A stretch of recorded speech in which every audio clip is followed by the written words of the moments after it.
this. We have, and one of my main roles at Treehouse is running a podcast that we have, the Ending Hopelessness podcast, where we talk about teen ministry and mental health. And this is the QR code. I will be sending this to Rebecca too, with the link that you can find this. Our most recent episode is a roundtable of Treehouse folks talking about how they try to set up their programs to address and be able to respond to trauma. So I think that could be helpful for you. All right. So the first place I want to kind of something not necessarily trauma, but related to trauma is just the teen mental health crisis that I think we all probably know about here and probably experience in some level in our groups. So these are just some statistics I think are helpful to help us get a view of this. Again, Rebecca will have a link where you can get a series of 6 emails with different resources. One of those resources will be an infographic of all this. So don't feel like you need to take pictures with your phone. If you want to, you can. So about 1 in 10 female teens has attempted suicide in the last year. Not thought about it, but actually gone through and attempted, which I think is a significant reality that we're facing. 1 in 5 have thought about it seriously. And every day, 12 teens are successful. This is all from CDC. They report every year. They have a survey that goes out to all public schools, all schools, that assesses a number of different things with teenagers. One of those questions asks, have you in the last year felt hopeless for 2 or more weeks consecutively, where you've stopped doing your normal activities? And so before the pandemic, that was 37%, which is significant. And now we're looking at about half, a little less than half of teens saying, I've had that.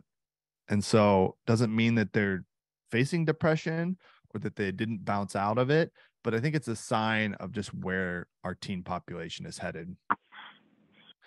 And then we look at some of these organizations that are working directly with teenagers and young people, and they're starting to say in 2021 that this is an emergency, child and adolescent mental health.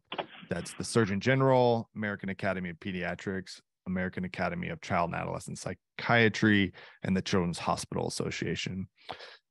So that's significant. It's not just a story that gets posted in Wall Street Journal. This is a big deal. Then we look at kind of our societal response to this in general. One of those major responses is schools. The other is mental health professionals. And so I think we need to, in the context of seeing this teen mental health crisis, understand that our society just really is not set up to respond effectively. Literally, like that. So we look at school counselors. On average, there's about 444 students for every 1 school counselor, and 1/4 of all schools don't have a counselor. And then it gets worse when you look at social workers and psychologists, that there isn't enough support in schools, and school counselors often are spending a lot of their time helping kids get from high school to further education after high school. And so the ability to really respond to the needs of students who have significant things going on is challenging. And then psychiatry. So I think a personal story here helps bring this fact into reality.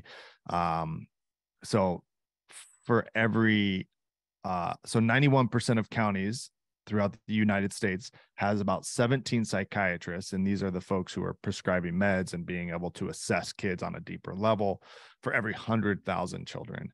And then you look at therapists, only about 4% of therapists really are focused on children and adolescents.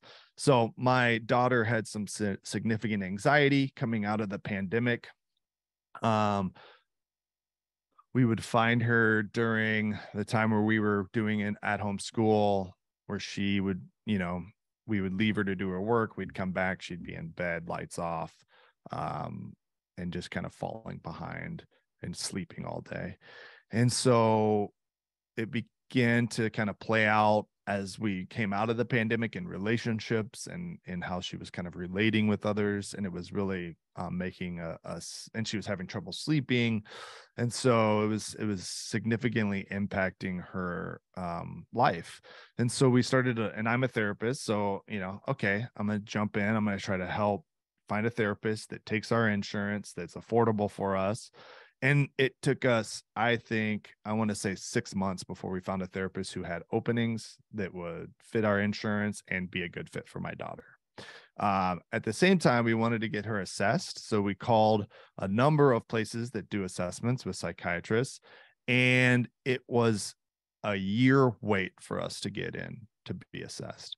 And so this is a actual pretty common story among parents, is that you find that they have a kid who needs extra support and they go out into the community to find that support, and they realize that the system is quite broken. And during that time, my daughter was invited into a youth group from her friend because we're new to the community, and she started attending a Lutheran church. And I started to see that community do a lot of healing for her. And actually, a lot of the things we were seeing in her life started to dissipate quite a bit. And I think that this reality that we create these communities of these caring communities that are Christ-centered actually do quite a bit for kids that I don't think we get credit for in the mental health space. So I think that story helps understand this reality and that our work is significantly important. All right. So next, we're going to jump back into trauma and talk about ACEs, which is adverse childhood experiences. This is a study done back in the 90s, trying to help understand why certain people would get sicker than others. And so they had a number of different things that they did. They came out with these adverse childhood experiences and started to see when adults had childhood experiences before they were 17 that were really challenging, and we'll kind of look at these, that they had significant health outcomes on the back end, negative health outcomes. And so what these ACEs entail are physical, emotional, and sexual abuse, physical and emotional neglect, mental illness, incarceration, divorce, and then seeing violence, experiencing discrimination, divorce in your family, being bullied, or being in foster care. And so, like I talked about, the more ACEs that they found that people had before the age of 17, the more they saw negative outcomes. And the reality that they found was that about a little less than half of all children across the nation have experienced at least one ACE. And so just that commonality. When you think about yourself, you think about that list, and I imagine many of you have an ACE or 2 or 3 in your life. And what they found is that when you have 2 or more ACEs, that it leads to what they call toxic stress. And we'll get into kind of brain development and what that does. But basically, it is you become hyper aroused, your brain's cognitive function doesn't work fully, and you're not really fully able to be present, to be curious, to learn. It is like carrying a 100-pound boulder everywhere you go. And that when that happens, they see negative physical health outcomes, negative mental health outcomes, and negative behavior. And so I think this whole study and this framework really helps us understand that trauma is more than a singular activity that happened that changed our brain. It is a series of things that can happen to us that lead to how we operate in the world around us. And so I think this is really helpful when we think about how kids respond and what trauma may do to them. And so I think trauma gets used a lot and sometimes incorrectly, but I think this is a helpful framework. A story, I'm at a Twins game with a group of kids. One of the kids that I'm sitting next to, another kid behind him starts throwing popcorn jokingly to kind of tease him, starts hitting him in the head with popcorn. And before I know it, the kid flips and yells, cusses at the kid, stands up, walks out of his seat. Okay, I'm starting to follow him. Like, okay, he just needs to get in the hall and cool down. He walks out of the hall, out of the stadium, into the street, across the street in Minneapolis, and he's hyper aroused and breathing heavy and sweating. And you just see, okay, that was odd. And that's because of this reality of like they're hyper aroused, and things that maybe wouldn't affect one kid, a kid who maybe has a number of ACEs, is going to respond differently to that. So I want to start with this question. How are you seeing this reality in your community and your students? Feel free, and I'll just come out of the sharing here so we can talk through that, and feel free to just jump in verbally or type in the text. How are you seeing this in your community? One of my roles is as an EMT in the local area. We're just volunteers. And I've done this now for 7 years. And the number of young people we see that are being, either they're calling for the ambulance or their parents are, seems to continue to grow. And the sad part is there was a call in December, and once you get them to the local hospital, small hospital, obviously, then they need to be transferred someplace else. And we don't have places in Minnesota, not a lot of youth and young people, mental health facilities. It's a blizzard, and they want us to take the person to Fargo. Mm-hmm. That's going to be a 6-hour drive in good weather. Yeah, the solutions we've refused to go. Sending kids to farther off places or those kind of things. I see, Lynette, you talked about withdrawing into themselves for electronics. I think we can't say why students are in the place that they are necessarily, but I think technology has to be part of the equation with that, and just how kids interact. The pandemic for sure, but this was a problem before the pandemic. I think we also look at this reality that a lot of at-risk behaviors, so like excessive drinking, premarital sex, drugs, alcohol, are all going way down for students, actually, comparatively to the 80s and 90s and early 2000s. And so we see mental health going up, and then we see some of those behaviors going down. So we have to say, like, what is going on with our student population?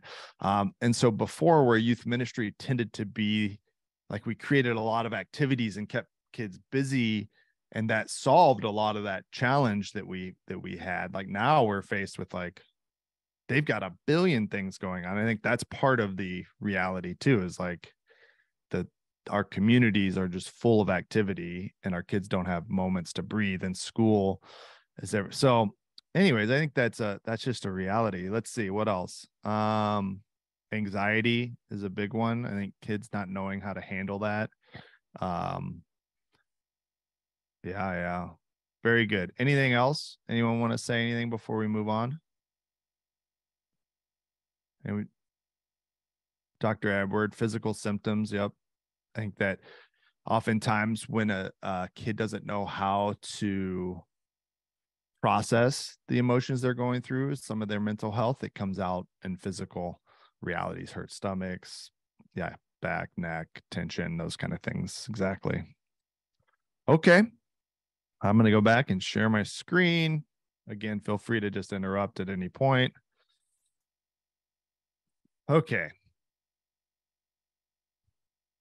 So one of the pieces here that's important to understand is child brain development.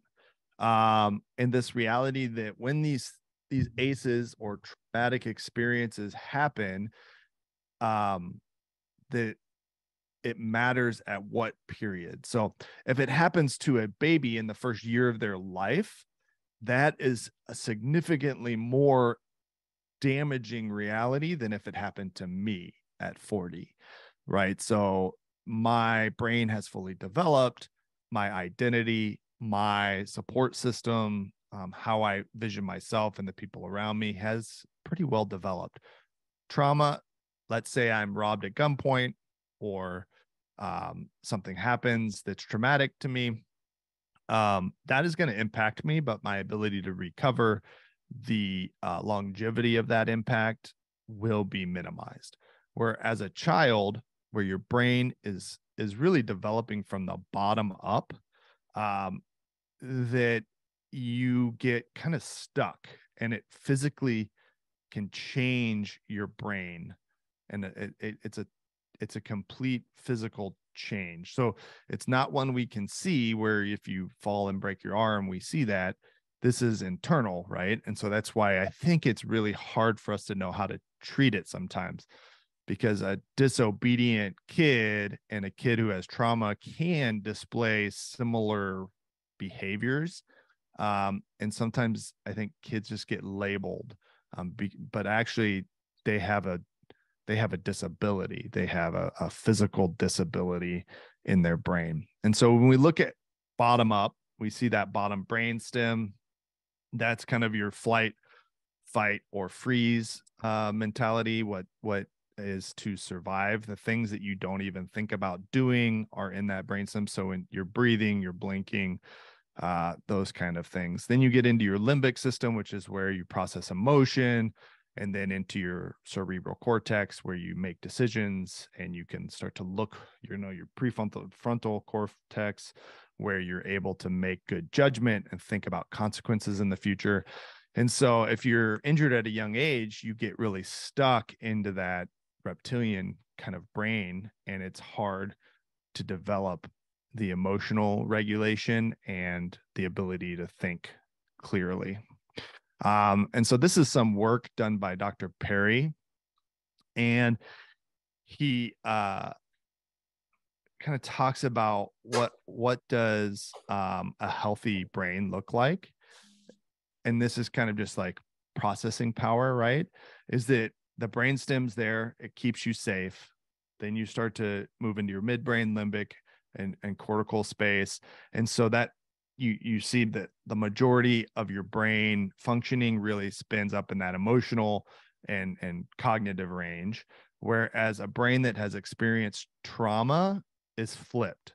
And so they begin to spend a majority of their time in that survival mode, which we talked about, like carrying that heavy boulder into really kind of, again, trying to regulate that. And then they're very limited in their ability to manage social emotional and cognitive brain functioning. And so this is kind of that flip, and helps us see, like, oh, when it happens at an early age, it arrests their development, and it actually changes how their brain functions.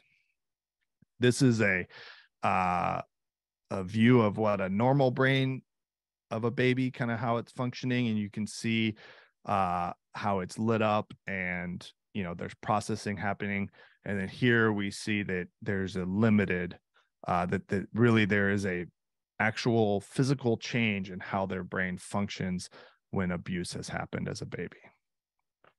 So some of the consequences that we see when this happens, when this flip of brain functioning, is that they begin to be really stuck in that flight, fight, or freeze area of their brain, their reptilian brain. And so they begin to be on high alert. And so, like we talked about that story, a simple piece of popcorn set them off, or maybe someone brushes their shoulder, or someone communicates them in a harsher way, or they interpret it that way, that they kind of fly off the handle, or sometimes they go hyper alert and kind of get angry, or sometimes they turn really into themselves and kind of get really sad and maybe kind of disappear, not physically, but that they kind of go into themselves. So that's that hyper alert is a reaction, kind of that flipping the switch, that it can happen super quick. The inability to make good decisions. And so we talked about how that cognitive portion of their brain isn't functioning correctly. And so their ability to say, if I do this thing, this is the consequence of that action, really starts to be limited. And so they can purely be surprised by some of the consequences that seems obvious. I had a kid I worked with who would get in the car with strangers regularly and was a drug user. So there was all that happening and had trauma. He was a foster student, but you could talk to him for days about the consequences of getting in cars with strangers, and he would continue to do it.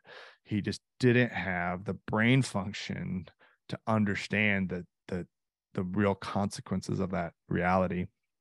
And the other is, due to that kind of inability to kind of look forward, is that time is different, that you really are in the moment often. And so the inability to kind of look forward. And so if a consequence, let's say for misbehavior at school, is that you the next day have to go in suspension, like that's beyond the ability to kind of think about what's happening in the future. And so just that inability to kind of to experience time the same that some of us would. So I think what's really helpful, I want to kind of spend some time, let's see what we got here. Okay, 10:30, talking about individually how we can kind of think about this. We're not going to get in as much as programmatically how you set up your program to address some of this, but I think if that's interest of yours is looking at how your program is set up, I just encourage you to reach out at Treehouse. We'll give you that ability at the end. But before I jump into kind of this idea of window of tolerance, any questions about what we've covered thus far?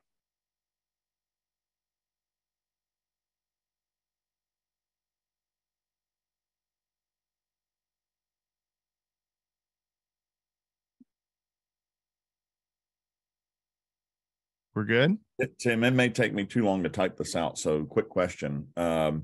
With the concept of neuroplasticity and how far we've come with that, does it just take longer to have the brain heal and develop new neuron pathways for more positive decisions? Is it longer if the child has the abuse or the trauma happen earlier? Or is there some sort of a, I know there's things you could do like attachment therapy and EMDR and other things like that, but is there a correlation between, the age when it happens and how much more difficult it might be for the concept of neuroplasticity? Does that make sense? Yes, absolutely. And I would say even at times, I think it limits the healing that can happen at times. So you, like growing up, my mom would, she volunteered to kind of mentor a couple girls from Russia that were adopted. And at that time, they would just fill these rooms full of children and just leave them unattended. And so when you're a child, you're really starting to understand what safety is. And so your only voice, right, is your cry. So you cry, you get attention. You cry, you get fed. You cry, you get warmth. And so you start to learn that people can be trusted. And so your brain starts to function and develop healthy. When that's not the case at such a young age, or maybe there's even physical abuse that happens because you're crying and the adult in the room can't handle it. You're that recovering from that, like these children have had every opportunity, every therapy, and there's kind of a limit to how much they can. Now, we don't limit God, that preface that, but that there's kind of a ceiling to some degree how a kid can develop in the health that it's going to be a struggle for them their whole life, even with all the tools that they have. So yes, absolutely. The younger that happens, the harder it is to recover, the more investment it is. And we just talked about how the system is broken and how hard that's going to be for parents to then find the resources to help. It's very challenging. Any other questions or comments? I like Lynette's question, and you might be about to answer it in the next section, but really getting to how do we take this information and apply it when we're leading in these ministry spaces of how do we create connection and invite kids who've experienced things like this. Yes. Yeah. We'll talk about individually how to be aware and how to do that, or programmatically. I mean, there's something called trauma-informed care, and there's a number of different things that are involved in that. In my perspective, safety is the number one thing we have to think about. And what safety is predictability, follow through. So if you have, and we tend to, in the youth ministry that I've done, it's tend to be spaces that involve kids who have kind of home structures where they understand how they need to behave and what's appropriate in social spaces.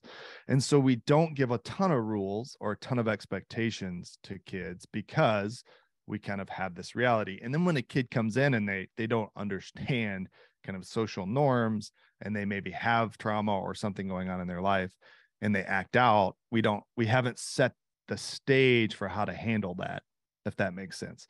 And so one of the things that to make it safe for kids who maybe have trauma is to make it a little uncomfortable for kids who don't, is a reality. And so what that means, in my perspective, and you can take this for what you want, is that we have to have clear expectations of kids, what's acceptable, what's not. We at Treehouse, all of our partner churches and all of our sites, we encourage them to put up the rules on the wall, to talk about them every time they're together, and not in a domineering way, but just, this is what we do to create a safe community. And if you're part of that and you want to be part of a safe community, these are the expectations. And when you fall short, here's the consequences for those. And then part of the hardest piece that we do is training volunteers and people to follow through in loving and caring ways. And actually, when you have kids who disobey or have these kind of real challenges, some of the best thing you can do is discipline them without shame, without emotion, fully in love, and then to bring them back constantly into the community, always welcome, always loved. And so that reality of consistency, rules, expectations, follow through, and getting everyone on the same page that this is the reality and this is what we do, is a significant piece to what I think we can do in our spaces. And kids that have stuff going on, when they enter into a space like that, the things that they will say and the things I hear them say is, this felt different. I walked into the door and it felt safe. I opened up to a person, a youth pastor, another like for the first time, right? So those are the signs that you're like, okay, we're getting to this safety place where this is a place where, and I think we see that in scripture. Jesus was a safe person. This happened to him in his relationships. People acted this way. So I don't know if that doesn't answer everything, but that's just a general kind of how I think about what we can do programmatically to help with this. Any other, and we'll get into kind of individually here in a second. Any other?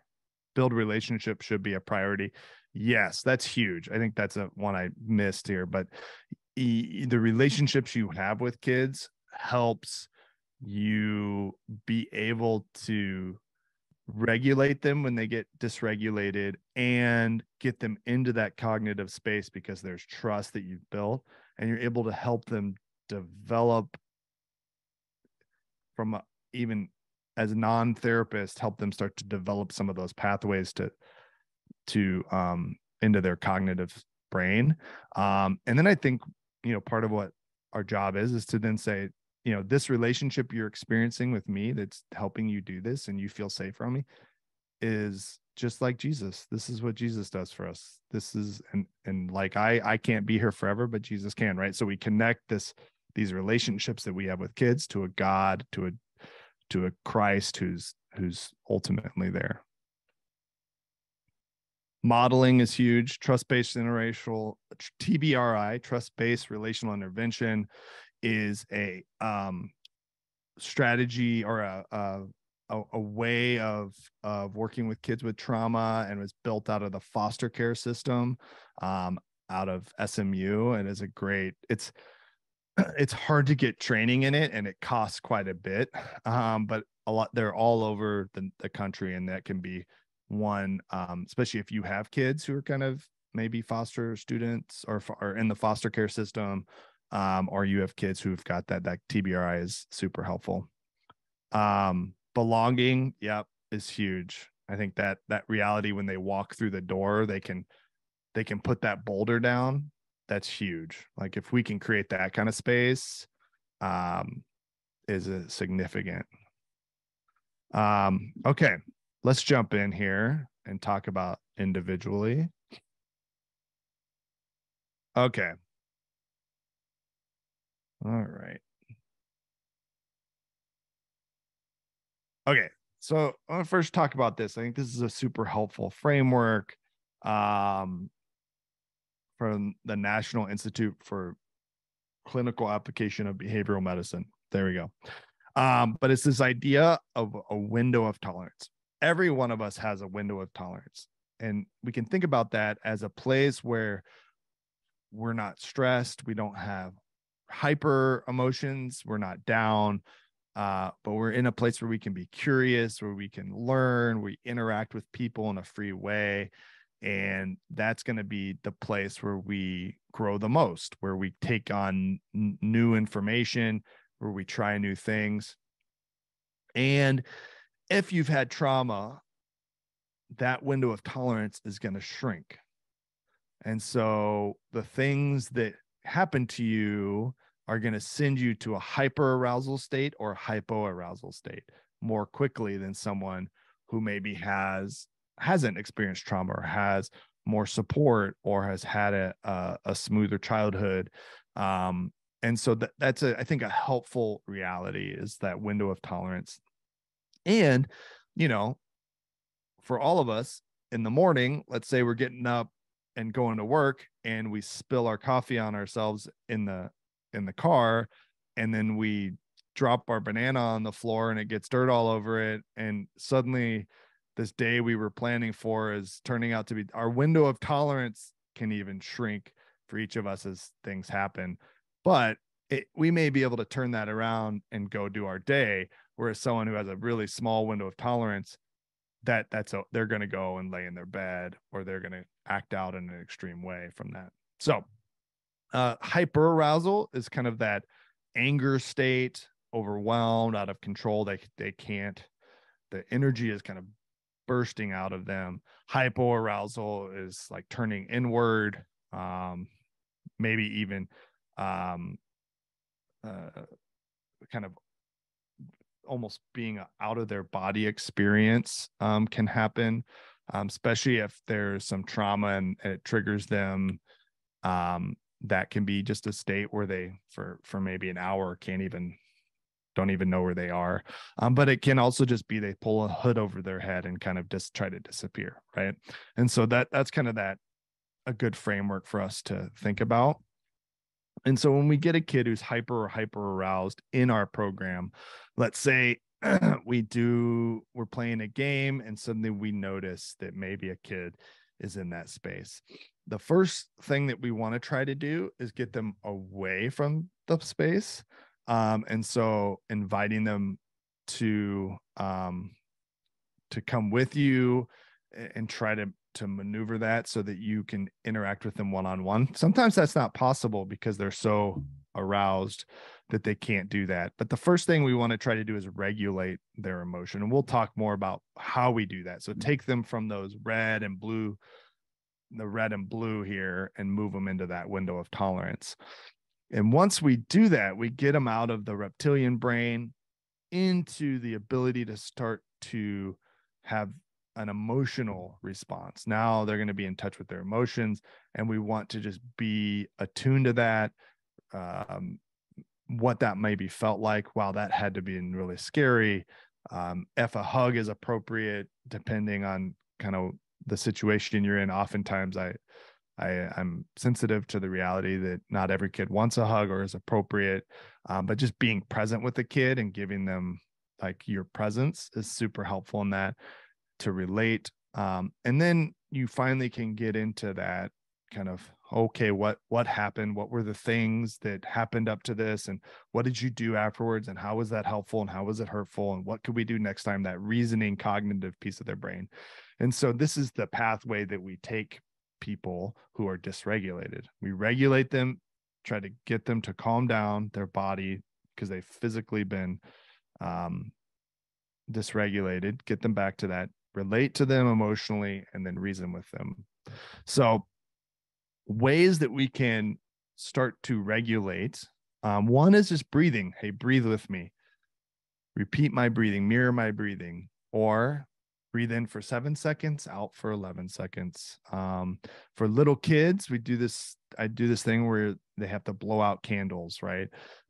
So they hold up their 10 fingers, they blow on each finger and put it down as if they're blowing out candles. And I tell them to breathe in and blow it out as hard as they can. And so you kind of have to gamify it a little bit with younger kids. Square breathing, breathe in as you go up, breathe out as you go over, breathe in as you go down, and you kind of draw this in your mind, a square as you breathe. There's a number of breathing exercises you can just Google, but breathing is a super helpful way to regulate your body. Bilateral stimulation. We talked about EMDR as a therapy that really helps with this. It's trying to connect all parts of your brain, the left side and the right side. And so this reality is when you do things that cross both sides of your body, that your brain starts to make connections and can start to kind of regulate. And so it's called bilateral stimulation. So throwing a ball, because you maybe throw with your dominant hand, catch with your non-dominant, right? You're doing both hands. Butterfly tapping. Again, you know, if a kid is in a place and you feel like they can mirror you, or they're gonna maybe not think this is stupid, you know, butterfly tapping is just kind of cross your hands and tap your shoulders. Again, that bilateral stimulation. And then jumping in a star shape, or anything you can do where they're kind of using both sides of their body. The other is, especially this works in hypoarousal, is getting them to do some sort of exercise. Let's go walk around the building. Let's run around the building. Let's go see if we can, you know, jump over this line 10 times, whatever it is. Let's do some push-ups and sit-ups. And I think it's super helpful in the context of this. And we talked about relationships. Typically in your program, it's going to be the person who has the best relationship. So let's say you have a volunteer who's been working with Johnny for 5 years, and you would not be the one to go do this. You would work with that volunteer to learn how to do this with Johnny, because Johnny trusts them, and doing star butterfly tapping with you would never happen. But with that volunteer who's invested the time as a relationship, they're going to do it. So I think that's another fact here. And then grounding. So especially when you kind of have that out of body experience, kind of regrounding them into their body. What's something you see, what's something you smell, what's something you taste, what's something you feel right now, getting them to have those senses, getting them to count, maybe counting by threes up to, 30 or something. If you just have them count to 10, that's too easy. It's not getting them to start to get out and regulate. And so counting can really help. And then just temperature. So walking outside in the winter is a huge way to kind of wake up a kid and get them back to regulation.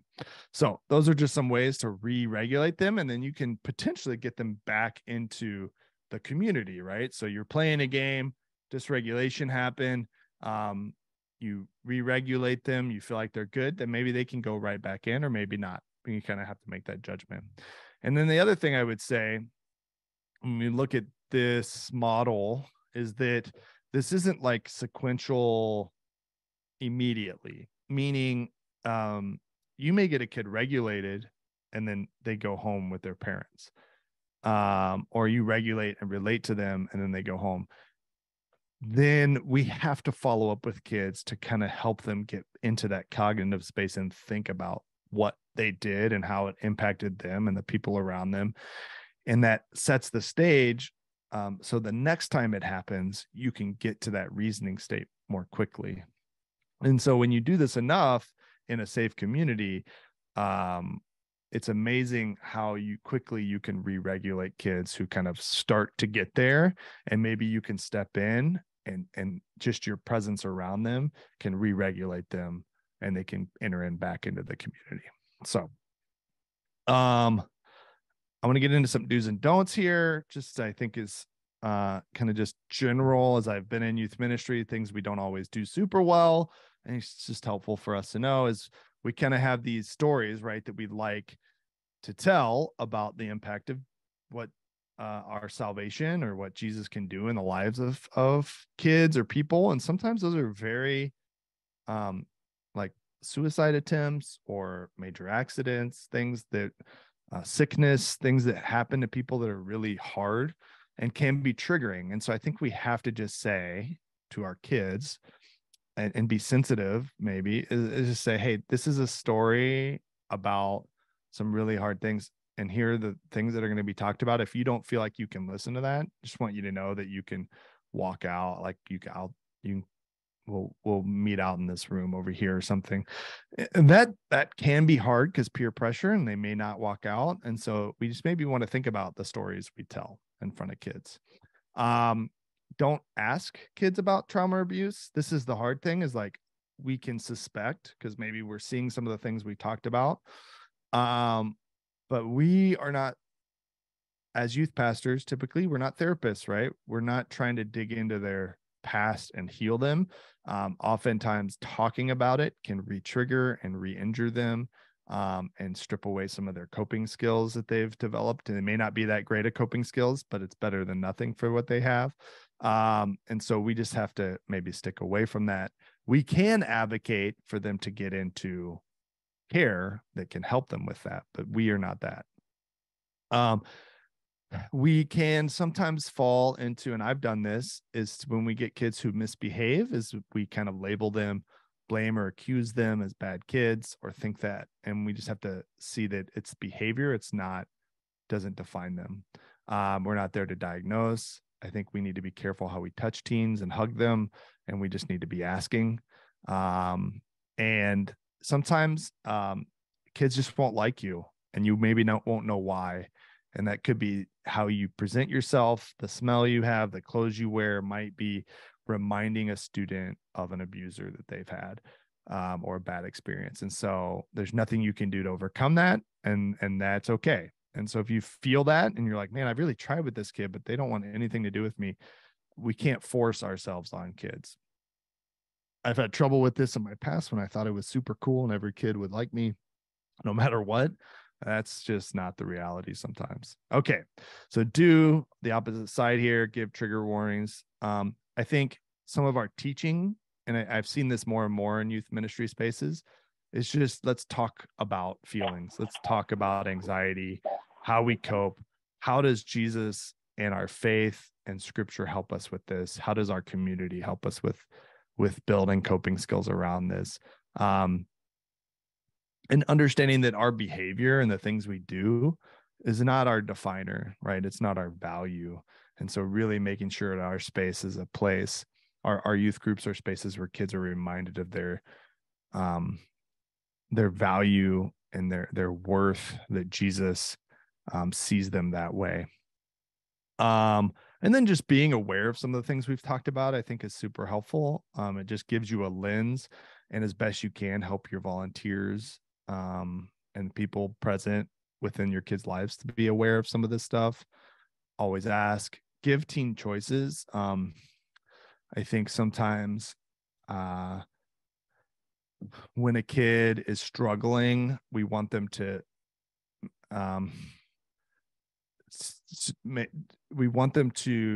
either kind of join the group or maybe go home with their parents, or like we kind of just get frustrated and try to force a kid to make a choice about something. I think this is as simple as like a kid's talking I think what can be really helpful is like, hey, we've asked you to stop talking.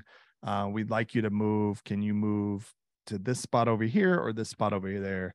And so you give kids choices, and that can help so you don't send them into that hyper state of arousal. Sometimes this isn't for every kid, but for kids who've got trauma, that can be triggering, is kind of forcing and being domineering. Okay. And we talked about this this is what trauma-informed care is that you create safety, trustworthiness, peer support, collaboration, empowerment, responsiveness. And so, and you can Google this and find out more about it. This is kind of how they label what trauma-enforced care is. I think within the youth ministry space, the one that I think is significantly most important is creating a safe space, which we talked about before. And I'll end in this, and then we'll jump into questions. As this is the story of the adulterous woman, and had this abuse, and in a patriarchal society where women were divorced easily, sometimes prostitution was the only way that they could get into this and to take care of themselves. So we don't know what's happened to this woman, but most likely she's got a number of aces. And you look at how Jesus approached her, how he didn't judge her, how when she was at her lowest point, he started to write in the sand, draw attention away from her, and try to create even a safe place in this traumatic experience for her, and then not letting them throw stones at her and judge her because and so I think this, again, just another example of how I think Jesus didn't have this language, but was trauma informed. He understood how to create safe spaces for injured people in his life and how to respond to them. So we'll end with that. And then this QR code will give you access into 6 different emails with the infographic, an infographic about ACEs, and some different tools and some curriculum even for mental health and trauma, and can be a great resource for you. So I encourage you to sign up. It's totally free, 6 emails with different resources for you. This link will be in the follow-up email also. I'll post it here in the chat. And while I do that, feel free if you have any comments or questions. While you're getting your questions ready, I'll just add too that a lot of these tools are helpful with a lot of kids, even when they're just struggling.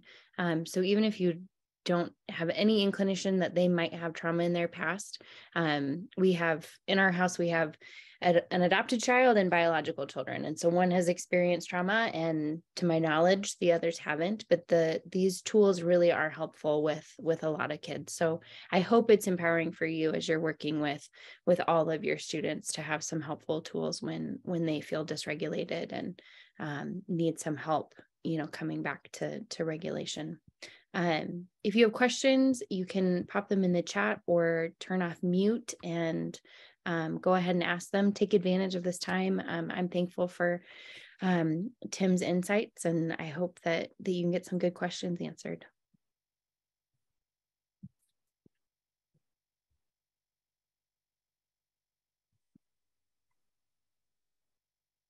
And while you're thinking about that, I would say, what Treehouse really does is we train folks to run regular support groups in their church. And usually lay folks, people from the congregation. And so that, you're doing your youth ministry, you're building that community, but also there can be another program that serves kids who kind of have more significant things where they can focus on those, and can be an outreach into the community where you can partner with schools and the community and get referrals into your church and then bridge them into your youth ministry.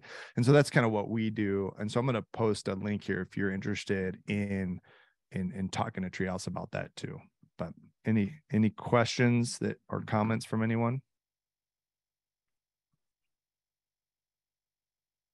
I guess my thought here is that a lot of these things, as the awareness, as well as the breathing exercises, are helping kids feel like they belong. Again, as Rebecca said, things that, excuse me, are not necessarily require you to try to become a therapist, but that in your ministry, you can be a person who is thinking strategically about how can this place be safe, and how can we as leaders provide, even as you were talking about, consistency, expectations, clarity, so that when these kids are struggling, we've got a framework to think about it. So I found that really helpful, Tim, to just remind people that they're not just having to do therapy with every kid in the hallway, but they're just being a caring, consistent, loving adult in their life. And what I find is people do this naturally that are kid people or youth, like that. A lot of these things you're probably doing naturally, and and I just think it can be helpful to understand kind of some different frameworks and how it can work within your community. Dr. Edward, I see your hand. Thanks. As someone who studied trauma psychology, I would say that if there's one thing that we could do with teens, or any kid really, is that we could make sure they feel safe with us, that they are safe around us. If you want to just take one thing that you could start working on, that would probably be the critical one. I totally agree. And it's amazing the healing that can happen in that. It works best if they also have some therapy that they're going through, especially if it's really traumatic stuff that they've experienced. But man, it can make a huge difference. I mean, my daughter didn't have significant trauma, but had some things going on. And I would say it made a significant difference in her life. Especially if you find yourself in that in-between place where a kid really does need more intensive resources, but they're not there yet. That being that safe space in the in-between can be powerful. I like Amanda's question. Is there a book or two you'd recommend for teens to read to be a good friend within the context of trauma? How do we equip our students to engage well with their friends who have maybe walked some harder roads? I've got a little book list for you guys. And that's the first time I've been asked about a book students can read. That is a good question. Let me do a little asking around and I'll get back to you. In the context of what I've done with kids is in support groups. We think of those often as being like for the kids who need it, but kids who also maybe have a soft heart and kind of a ministry heart. It can be just to sit and listen and support kids, and then to reach out to kids can be a huge ministry space for other kids. And then they realize when they talk about what's going on too, even though it may not be as significant as some of the, like, that they receive support, and it really helps build a sense of empathy among kids. So I've seen it in that context. A book, I don't off the top of my mind have one. Does anyone here? But we have collective wisdom here. Does anyone have a book that they would suggest a kid would read?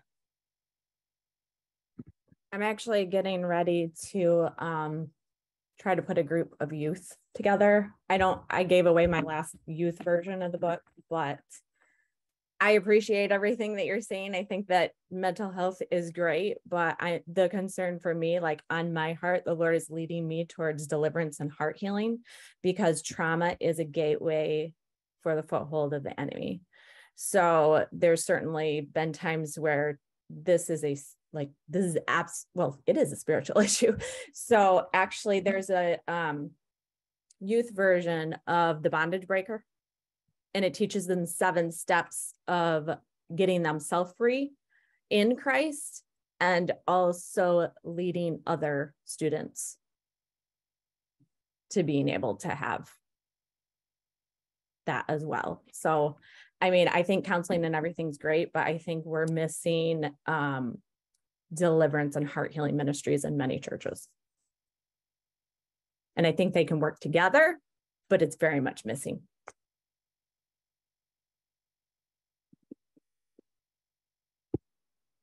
Thanks for sharing that.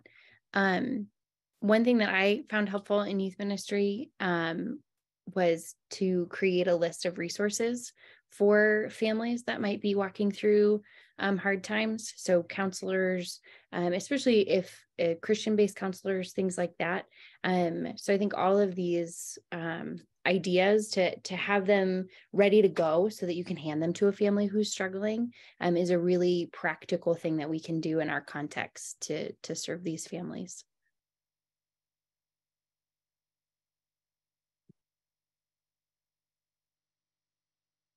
Okay, are there any other questions?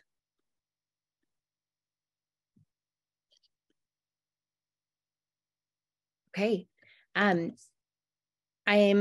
putting a bunch of links in the chat. I wanted to let you know I'm on staff at YMC, and our heart is really to equip and empower you as youth workers. And our goal is to remove financial barriers for you to get the training that you need. And so we say it's support that's in your budget, even if you don't have a budget. So if you're working with nothing, don't worry about it. We're here for you.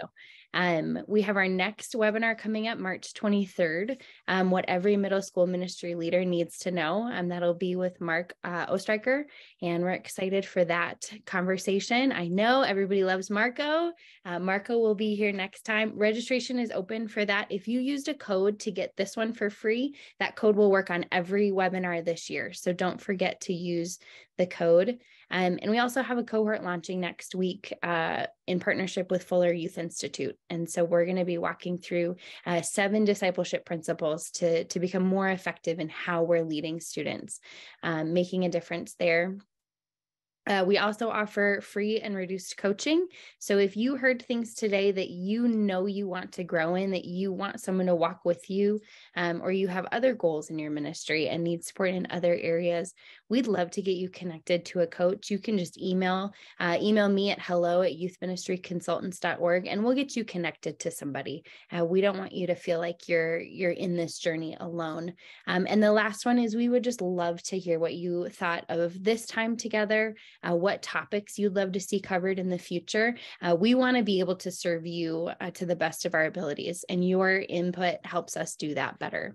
So if you want to take a time to do that, you also could win a free cohort spot if you enter your email in there. So yeah, thank you, Tim, for your time. This has been really wonderful. I left with new insights and tools, and I hope you did as well. Does anybody have any final things they'd like to say before we sign off? I just want to say thanks for everybody to come, and been really good. Tim, thanks for your contribution. I appreciate some of the ideas there, and hopefully we'll all be able to find 1 or 2 applications out of this. So thanks all for coming. Thank you. Good luck in your ministry. It matters. What you do matters so much. Thank you for the work you do.